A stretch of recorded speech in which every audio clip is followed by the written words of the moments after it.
Mais um. Bom, gente, então vamos dar sequência, né? E a gente vai falar agora de ceratocone, na verdade, as novidades, né, do ceratocone. É difícil falar de novidades de ceratocone porque tem muita coisa para falar, mas então a gente deu uma triada e eu achei que ficou bem interessante. Ao contrário da aula do Monça, a gente está falando mais a gente não está falando de coisa do futuro, de ciência que vai entrar só daqui 10, 15, 20 anos. Eu procurei falar de coisas que já estão disponíveis, né, coisas que a gente já pode usar ou que está muito próximo da gente poder usar. A primeira novidade vem no sentido de orientar, ajudar a gente a orientar melhor o paciente.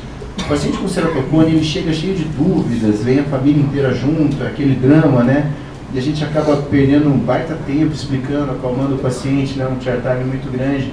E o Renato lançou um livro que ajuda bastante a gente nesse sentido. Tem o Ceratocone Agora. É um livro de 20, 30 reais, vale muito a pena. Eu estou com o livrinho aqui, se vocês quiserem depois dar uma folhada.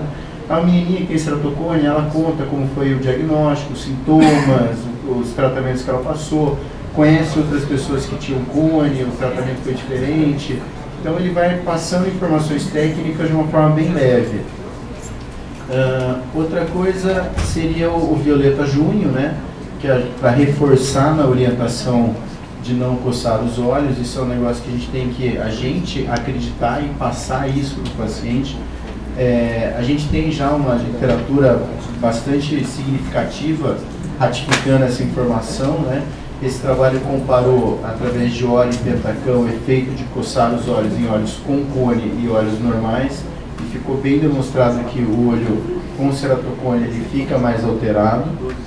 E como que acontece essa piora do cone na hora que a gente coça o olho? Ainda não tem muito um consenso. Liberação de mediadores inflamatórios talvez seja o principal, né? O que a gente tem que guardar é que não pode coçar o olho, tá ok? Então tem que ficar essa mensagem. A terceira novidade vem no sistema de classificação. A gente vem usando há muito tempo o Ansler-Crummeig, que a gente acaba usando basicamente o K-médio, mas é um sistema de classificação que já está desatualizado. Vamos analisar mais detidamente um cone do estágio 2, tá? Ele fala em miopia, astigmatismo entre 5 e 7. Não faz muito sentido, porque o que tem muito mais a ver com o grau de severidade desse cone é a acuidade visual que esse paciente atinge corrigido. O quanto ele tem de miopia pode ser axial, então não é uma coisa tão legal. Seria melhor usar a acuidade visual. A ceratometria média, é importante que a gente saiba como está a face anterior, mas é importante também que a gente saiba como está a face posterior. Quando o Amsler foi criado não tinha como analisar isso, hoje tem. Ausência de cicatriz na córnea, num cone mais avançado faz diferença, num cone inicial não conta nada isso, né? E outra coisa, quando o Amsler foi criado, a gente só tinha ultrassom, então você media no centro da córnea, no ápice da córnea e acabou. A gente sabe que muitas vezes o ponto mais fino não está no centro da córnea, está bem desviado, e o tomógrafo mostra isso pra gente. Então, pensando nisso, o Behring criou o sistema de classificação ABCD+. Isso aqui já está nos artigos mais modernos, já está em congressos, o pessoal já classifica pelo ABCD+, então já está sendo usado realmente. O A é a face anterior, o B é a face posterior, o C, a paquimetria do ponto mais fino esteja onde estiver, né? A acuidade visual corrigida, o D, e o mais ou mais seria opacidade ou menos quando não tem. Então aqui é a tabelinha. Precisa decorar isso aqui, a gente precisa saber isso tudo? Não. Está tudo dentro do Pentacam, ele já classifica para a gente no ectasia reforçada. Aqui a gente vê um cone mais inicial, um cone já um pouco mais severo, a gente já vê aqui o 2 para o 3. E seria interessante porque esse aqui seria um caso A2, B3, né, praticamente, o D estaria no 2, agora aqui o C está no 1. Ele dá um estadiamento que a gente consegue ter uma ideia de como é essa córnea, né? A gente sabe que em relação à espessura ela está boa, então a gente pode colocar um anel, pode fazer um crosslink. Essa tela também é muito interessante, o ABCD Progression Display. Isso aqui eu lembrei do Fabrício que uma vez falou para mim, então, por que você não faz alguma coisa para a gente ter um acompanhamento com os principais índices? É exatamente essa tela. Ela mostra para a gente o ABCD no decorrer dos exames, esse paciente A3, e tem também o PED-D, o Artmax, o Camax, as felicidades anterior e posterior, o IHD, tá tudo nessa tela. Você vai fazendo os exames e você só olha aqui e você vê direitinho como está evoluindo ou não aquele olho. Só tem que dar a cuidado visual. Isso, você informa a cuidado visual. É a única coisa que você informa com o Pentacan, que ele tira sozinho, verdade. Posso sozinho que no começo não adianta, né? Então, mas no começo você fala por causa do efeito máscara do epitélio. Nós vamos falar disso também. Aí, o que tem de novo também na tela de avaliação refrativa? Entrou o IS, que é uma coisa que fazia bastante falta, o Laser Taser Risk Score pede o IS. E a gente não tinha isso no Pentacan, agora já tem. E o KISA, que é um índice que já ficou um pouco para trás, na verdade, né? O KISA, ele é bastante específico, quando ele fala que tem cone mesmo, mas ele é pouco sensível. É um critério de 99 que era para separar cone de não cone, não pegava cone frusto, né? Agora, novidades em relação a diagnóstico de ceratocone, já faz tempo que a gente vem falando, né, do mapa epitelial. Esse trabalho, ele mostra que é sim útil o mapa epitelial para a gente separar cones de cone frusto, córneas normais de cone frusto, mas não dá para a gente usar isoladamente. Esse outro artigo ratifica isso. Por que não dá para usar? Porque a curva ROC não é uma curva ROC bonita, não é nem muito sensível nem muito específico, tá? Então a gente pode usar o mapa epitelial junto com outras coisas, sozinho ele não diz muita coisa. Como é que funciona a análise do mapa epitelial? Em caso de Warpage, a gente tem aqui o ponto mais quente da topografia, ele vem junto com um espessamento do mapa epitelial e um mapa paquimétrico normal. Então, o que está acontecendo? A lente está roçando aqui e esse epitélio está ficando mais grosso. No caso do ceratocone real, o ponto mais quente tem o epitélio afilado. O epitélio está tentando esconder aquela ectasia, né? E o mapa paquimétrico normalmente está mais fino sobre aquela área.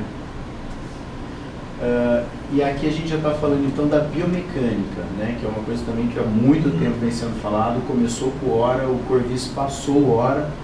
E esse trabalho foi premiado. Ele é um trabalho que deu origem ao CBI, é o Corvis Biomechanical Index, né? E qual foi a conclusão? Que ele realmente é sensível e específico para separar córneas normais de córneas com ceratocone. Então, ok, ele sabe, ele consegue ver que esses carros são diferentes. Não é isso que a gente quer, né? O que a gente está querendo é identificar pequenos detalhes. A gente não está querendo identificar uma córnea normal de córnea com cone franco. Como é que eles resolveram isso, né? Eles juntaram o CBI com o BED-D do Pentacan. Você tem que ter os dois equipamentos, né, integrados. E aí, por inteligência artificial, a hora que você pega alguns dados do Pentacan com o CBI, você chega no TBI, que é o Tomographic Biomechanical Index.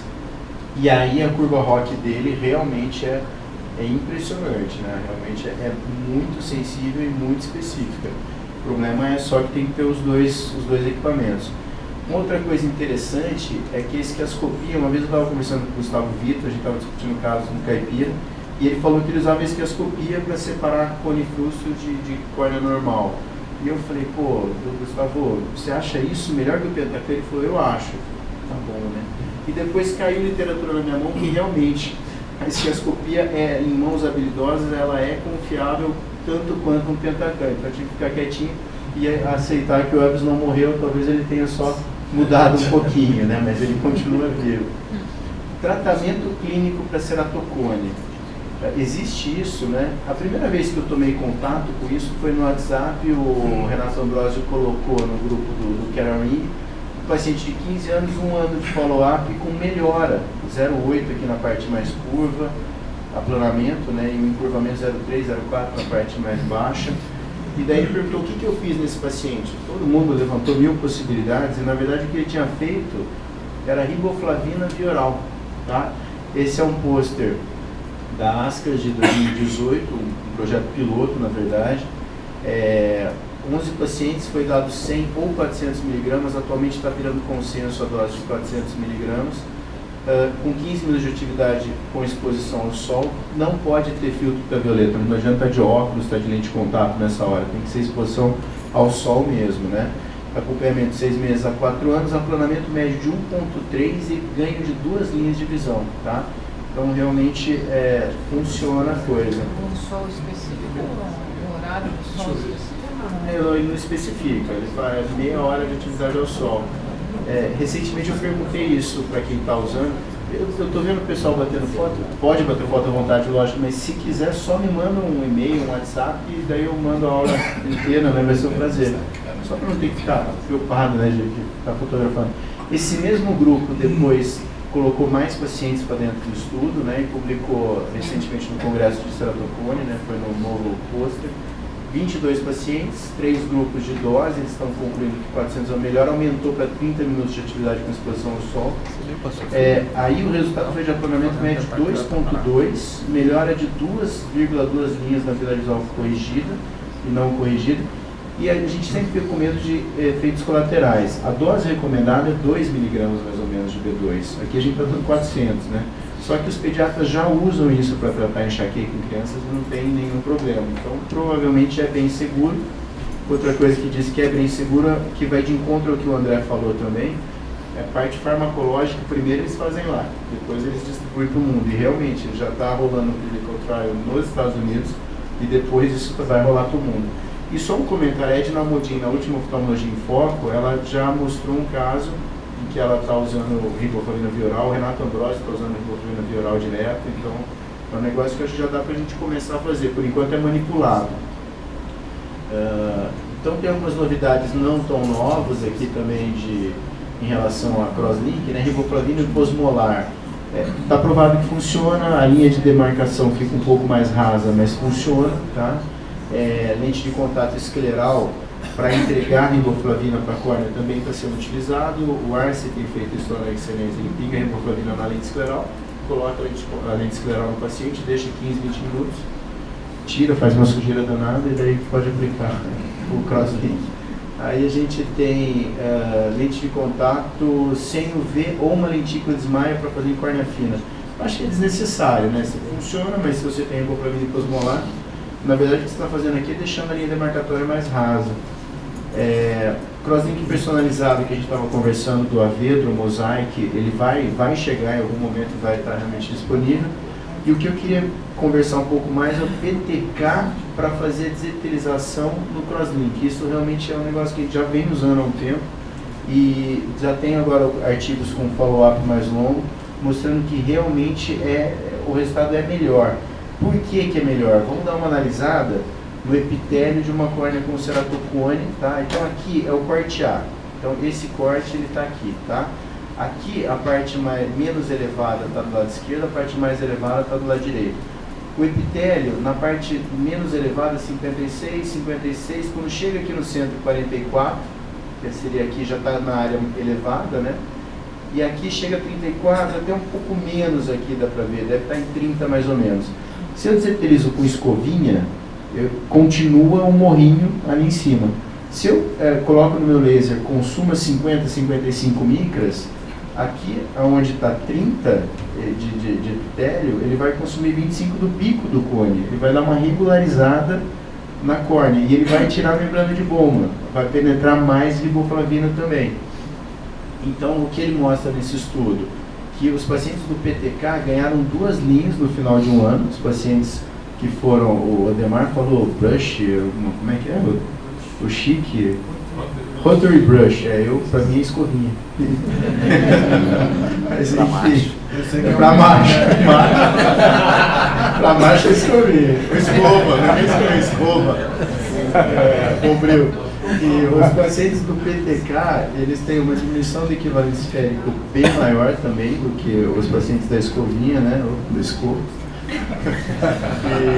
E os pacientes do PTK, eles melhoram mais rápido. Por que melhoram mais rápido? É uma coisa chata quando a gente faz crosslink, o paciente com 2, 3 meses reclamando que a visão caiu. Por que a visão caiu? Porque o epitélio fazia uma máscara, ele regularizava o bico do cone, ele escondia o bico do cone. Na hora que você tirou o epitélio, ele volta homogêneo. Aparece de novo aquele bico. E se você tirou com o PTK, você matou aquele bico no PTK, então a hora que o epitélio volta, ele está voltando em cima de uma superfície regular. Então o paciente recupera mais rápido, a gente dá menos trabalho no pós-operatório. Chegou o Epion, um sexto assunto, né? Tem um grupo nos Estados Unidos que é o CrossLink USA e ele tem gente muito grande dentro dele, o Doyle Stulting, o William Tratter, que é amigão do Demar, o Baruch Feld. É casado, viu? Daí eu não sei quem foi. Não. Enfim, é um grupo assim que tem muito amparo científico e muito poder econômico por trás também, né? Então aqui os disclosures eles colocam no trabalho inclusive, e eles estão dizendo que sim, que está na hora de fazer o crosslink com o Epion. Quando eu fui ler o artigo, eles falam que eles fazem um polimento da córnea por 15 segundos com uma esponja estéreo, sem alterar o epitélio. Eu falei, tá, sem alterar o epitélio, tá certo, né? Falei, provavelmente é igual ao LASEK, né? Que a gente preservava o epitélio, preservava nada, o epitélio estava perdido. Só que daí, seguindo a leitura, eles falam que 5% só dos pacientes que tinham pequenas epitelizações que resolviam no dia seguinte. Então vão dar um voto de confiança. Essa aqui é a escovinha, né, que eles usam depois de tratar. Eles usam também uma esponja. Tudo isso é patenteado. Eles vão querer ganhar dinheiro em cima da esponja, da escovinha, do aparelho, da riboflavina. Então, se a gente pinga a riboflavina nessa esponja, ela é que entrega a riboflavina para a córnea. A formulação é bastante diferente, eles descrevem aqui. A córnea fica embebida em 15 minutos, é bastante rápido o processo. O aparelho ele faz 4 miliwatts por centímetro quadrado, não 3 como seria usual no Dresden, né? E ele é ciclado, ele liga e desliga para dar tempo do oxigênio voltar para o campo operatório. Os resultados em 24 meses foram muito bons. 24 meses não é um follow-up curto, né? É uma coisa confiável já, né? Melhorou todos os parâmetros e eles separaram um subgrupo de olhos pediátricos nos quais a ceratocone seria mais agressivo. Também houve estabilização. Então eles concluem que realmente é efetivo e com menos riscos do que um EPIOF. Esse outro artigo do mesmo grupo, ele estudou a concentração da riboflavina com essa riboflavina deles, patente deles, com a da Vedro para Epion, que já existe. E a gente vê que realmente fica muito mais saturado de riboflavina a deles do que a da Vedro, tá? Esse aqui que é o que o Monsanto estava falando agora de pouco, né? O crosslink sem ultravioleta e sem riboflavina. Eu coloquei tá chovendo hambúrguer aqui, isso aqui ainda é ciência, não é pra já, tá? Mas de qualquer forma achei tão legal que achei importante colocar aqui. O artigo é o mesmo, as coisas que eu te falei, da Nature, né? Então assim, é confiável. O slide é o mesmo, na verdade. Eles perceberam que o fento com energia bem baixa, ele consegue promover o crosslink da córnea. E eles inclusive... desculpa, tem uma coisa aqui antes. A gente vê aqui por espectrofotometria a parte que foi tratada, né? E a parte que não foi tratada. Parece muito a riboflavina, assim, o efeito. E o que você estava comentando de corrigir grau, né? Porque a hora que você faz a contração do colágeno, se você aplicar no centro, você aplana. Se você aplicar na média e periferia, você encurva o centro. E é estável isso. Então, assim, é um negócio que a gente está vendo para o futuro, né? Um outro assunto para falar relativo à ceratocone é o uso das lentes tóricas. Até pouco tempo atrás não pode usar lente tórica e acabou. Aí esse conceito foi mudando com o tempo. Eu lembro uma vez que o Sérgio colocou no grupo, né? E a gente discutiu bastante esse assunto. Os critérios. Cone tem que estar estável. Você não vai colocar lente tórica numa córnea que está mudando, né? Você tem que modular a expectativa do paciente. Ele tem que saber que talvez não fique plano, né? Não é essa a intenção. Se for manter o uso de lente rígida, não usar lente tórica. Eu já vi caso que o paciente usava lente, estava super feliz, o médico foi lá achando que estava fazendo uma super cirurgia, colocou uma lente tórica no paciente. Estragou tudo, porque agora você coloca a lente rígida, a córnea não tem mais astigmatismo. Você coloca uma lente dentro do olho com astigmatismo, vai gerar astigmatismo. Então, é importante frisar isso. Ter uma boa cuidado visual com o óculos antes da catarata é importante, porque a lente ela corrige aberrações de baixa ordem, ela não vai corrigir alta ordem.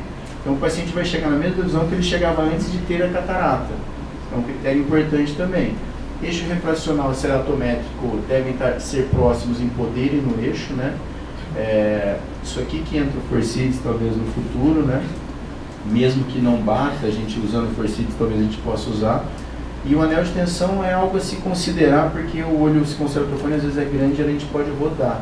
Então, só um exemplo bem rápido, um paciente de 52 anos que estava com catarata, na ficha dele constava em 2006 um astigmatismo de 2,663 com visão de 20/25, já é um critério, né? Ele chegava em boa visão com óculos antes de ter catarata. Batia o astigmatismo dele do Lenstar 3,2 a 54, o Pentacan 2,2 a 50, o refracional 2,6 a 60, então meio que batia tudo ali. Aqui o Pentacan dele mostrando que não tem dúvida de que era realmente um ceratofone. A gente calculou pelo Barrett, né, porque a gente ainda calculava para 0,3 de astigmatismo induzido, né? Isso aqui já tem um tempo. E o paciente ficou plano. Então, o anel, isso aqui é para compensar a GL20, né? É a paixão do momento, amo de paixão. E realmente eu tenho gostado muito do anel recentemente. A primeira pergunta que todo mundo faz, o anel funciona? Então vamos lá, 3 artigos, tá? Esse aqui, 43 olhos, nos quais foi usado o SI, que é o simétrico, de 5 mm de zona ótica, 210 de arco, 200 de espessura, tá? Feitos com fento, acompanhamento de 3 anos. A acuidade visual corrigida foi de 20/50 para 20/25. 25 olhos ganharam 2 linhas ou mais. Então, assim, funciona muito, né? O 325 graus agora, o simétrico de 5 mm, 138 olhos, tá? A gente vê a melhora, é impressionante, de 20/60 para 20/30 de visão corrigida. A asfericidade volta para um padrão quase fisiológico, de menos 1,25 vai para menos 0,31. Ceratometria média de 53 vai para 48, então funciona muito também. E tem essa meta-análise para encerrar, com 4.560 casos, mostrou que o anel ele é sim eficiente quando usado isoladamente ou quando em associação com crosslinking, com fake KOL. Então, Henrique, por que o anel não tem mais prestígio? Uma outra pergunta lógica, né? Eu queria seguir. Porque a gente mudou para o fento de uma forma mais rotineira, mas mais recentemente. Até então, a técnica manual tem curva de aprendizado, tem problema de simetria, profundidade, descentração. Então, assim, a hora que a gente começou a usar o fento de rotina, é outra cirurgia, é outra previsibilidade, é outra estabilidade, né? Esse seria o primeiro fator. Outro fator, os nomogramas antes, um conversava com o outro. Cada casa tinha uma teoria totalmente diferente, era dificílimo. Hoje em dia começa a haver uma convergência entre os nomogramas, começa todo mundo a entender melhor o que a gente tem que fazer. E um terceiro motivo para esse boom aí dos anéis terem melhorado tanto seria novas opções de anel. O arco longo realmente revolucionou, os anéis assimétricos revolucionaram. O Ademar sempre fala, o cone é assimétrico, faz todo sentido no mundo o anel ser assimétrico também, né? O nomograma que a gente usa a maioria das vezes é o Keraline, os anéis assimétricos de 5, de 6 milímetros. Cada anel, não dá para descrever tudo, mas cada anel tem uma característica diferente. Quanto maior o arco, menos efeito no esférico, maior no astigmatismo. Quanto menor o segmento de anel, mais efeito no astigmatismo, menos no esférico. Então tem uma série de coisinhas que a gente ter bastante anel ajuda a personalizar. Que é exatamente o que esse artigo aqui de agosto de 2019, do Thiago Monteiro, que é um português que entende muito de anel, a gente está indo na direção de personalizar realmente o tratamento do cone com anel. Quando indicar, na última oftalmologia em foco, chegou ontem em casa, a Edna Almodin colocou num paciente de 12 e o Renato Ambrosio colocou num paciente de 6. Então, na verdade, o paciente colabora, está indicado. O que importa não é a idade, é a colaboração. Ceratometria mínima. Antes a gente falava grau 3, grau 4, agora tem um monte de trabalho mostrando que no grau 1, grau 2 já funciona muito bem também. Lógico que você vai usar um anel com menor espessura, então você vai adequar para isso. Ceratometria máxima. Antes a gente falava que era 60. O arco longo chegou redefinindo tudo. Hoje em dia você não pensa mais em curvatura máxima, você pensa em se aquela córnea aceita ou não o anel na espessura necessária. E o que é aceitar ou não o anel? O anel não pode ter mais do que 60% do ponto mais fino no trajeto do anel. Antes a gente falava em 400 micro, hoje em dia não é mais isso. Hoje em dia é 60% da espessura, tá?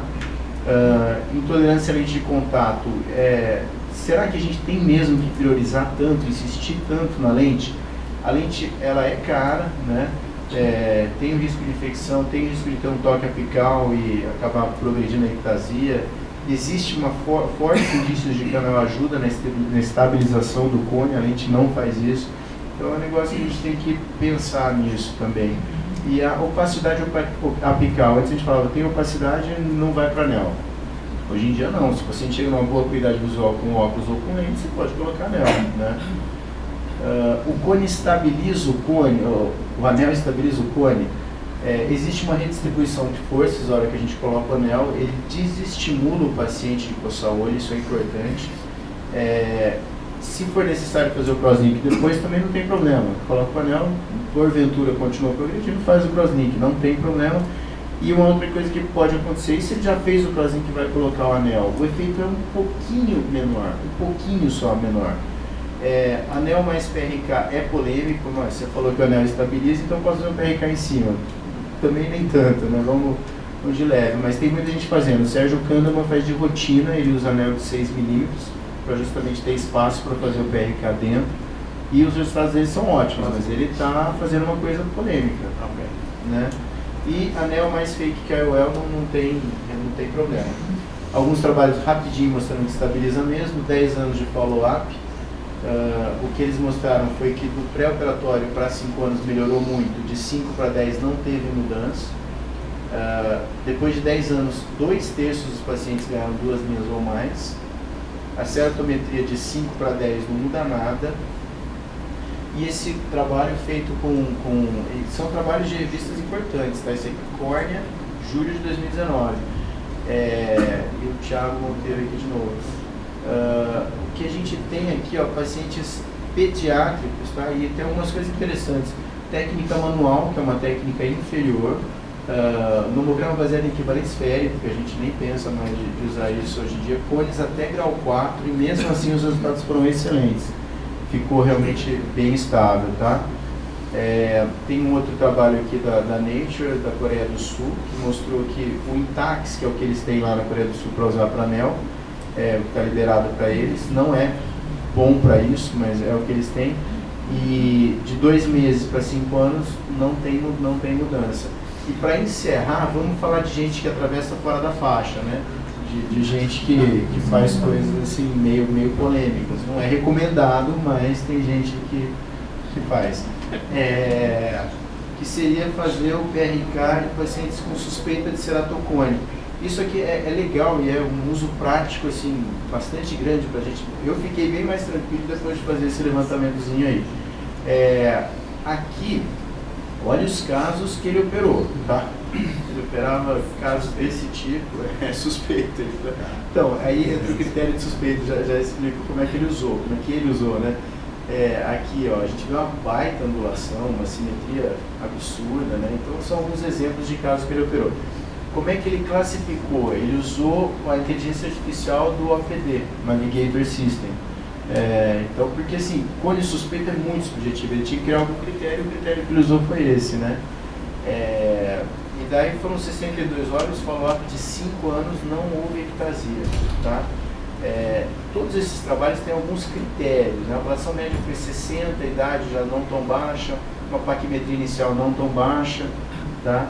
E daí o que todos os artigos falam é que talvez aconteça uma inflamação ali na superfície da córnea que acabaria funcionando como um crosslinkingzinho ali na superfície que inibiria a progressão de um possível ceratocone ou até de um cone mesmo, como a gente vai ver. Aqui é um outro estudo, 38 horas, 40 anos, pacientes acima de 40 anos. Ele operou grau 1, grau 2, então já era ectasia, já era cone, e 2 ou 3 anos nenhum paciente progrediu. Esse é um trabalho bastante citado pelos outros, né? Foram 119 olhos, grau 1 e 2, 5 anos de acompanhamento, um follow-up longo, né? E só 2 olhos precisaram de crosslink, né? Mas lembrando aqui que não era cone suspeito, não, era cone, né? Aqui os critérios que ele usava, um último artigo, 85 horas com topografias atípicas, aqui o critério que ele chamou de ectasia atípica, né? Nenhuma ectasia. E no final a gente acaba chegando no critério que o Vini já publicou há muito tempo atrás, e que a gente tem meio que seguido isso, não fazer em cone, mas aqueles casos que você está suspeito, o paciente tem 30 anos, tem 20, você vai hablar um pouquinho, a paquimetria vai ficar acima de 450, eu acho que dá para a gente ser um pouco mais agressivo, né? Então, era isso. Não deu para falar de lente escleral, eu deixaria uma mensagem só sobre lente escleral.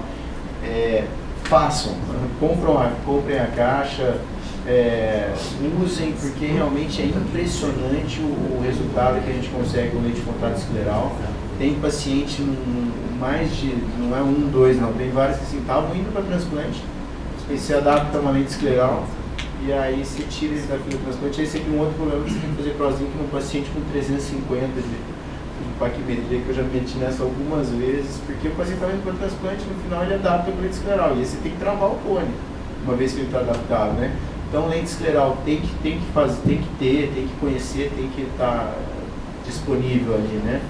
E não deu para falar também de DALK, que tem muita novidade, mas a ideia é não fazer DALK, né? A gente parar o cone antes de chegar no DALK. E como eu não tenho experiência prática, eu não me senti à vontade para falar de DALK, né? Era isso, gente. Obrigadão.